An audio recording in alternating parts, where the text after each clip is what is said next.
Hello guys எல்லாரும் ஃப்ளோரிடாவுக்கு summer vacation போனாவே மெயினாக தீம் பார்க்ஸ்க்காக தான் போவாங்க. அதே மாதிரி தான் நானும் வந்து இன்னைக்கு டிஸ்னி வேர்ல்டில் வந்து ஹாலிவுட் ஸ்டுடியோஸ் பார்க் வந்திருக்கேன். இங்கே வந்து 4 பார்க் இருக்குது. அதில் வந்து நான் ஹாலிவுட் ஸ்டுடியோஸ் மட்டும் சூஸ் பண்ணி அந்த பார்க் வந்திருக்கோம்.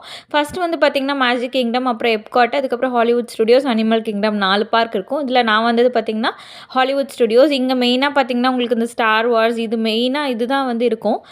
நிறைய சிமுலேஷன் ரைடு இருக்கும். ஃபர்ஸ்ட் ரைடே நாங்கள் உள்ளே என்ட்ரு ஆனதுக்கப்புறம் போனது பார்த்திங்கன்னா ஒரு ஸ்டார் வார்ஸ் சிமுலேஷன் ரைடு தான். அப்புறம் ஒரு 2-3 ரைடு அதே மாதிரி சிமுலேஷனில் இருக்கும். மெயினாக அந்த தீம் பார்க்ஸில் ஒவ்வொரு ரைடுக்கும் நின்று போகிறது தான் வந்து ரொம்ப கஷ்டமாக இருக்கும், க்யூவில் நிற்கிறது. ஆனால் நாங்கள் போன டைம் மேக்ஸிமம் ஒரு 1/2 hour 40 minutes தான் ஒவ்வொரு ரைடுக்குமே இருந்தது. ஏன்னா சம்டைம்ஸ் வந்து 1 hourக்கு மேலே ஆகும்னு சொன்னாங்க. அதுக்கு தனியாக எக்ஸ்பிரஸ் பாஸ் இருக்குது, நம்ம எடுத்துட்டோன்னா அது செப்பரேட் டிக்கெட் மாதிரி. நாங்கள் போன டைமில் கொஞ்சம் அவ்வளோ கூட்டம் இல்லைன்னு தான் சொல்ல முடியும். ஏன்னா ஆல்மோஸ்ட் நாங்கள் ஈவினிங்குள்ளே எல்லாமே கவர் பண்ணிட்டோம். இன்னும் ஒரு சில த்ரில்லிங் ரைட்ஸ்லாம் இருக்குது. அதெல்லாம் வந்து நான் நெக்ஸ்ட் வீடியோவில் சொல்கிறேன் என்னென்ன ரைட்ஸ் இருக்குன்னு. அது இல்லாமல் நிறைய ஷோஸ் இந்த மாதிரிலாம் இருந்தது. இந்த மாதிரி தொடர்ந்து வீடியோஸ் பார்க்க மறக்காமல் ஃபாலோ பண்ணுங்கள்.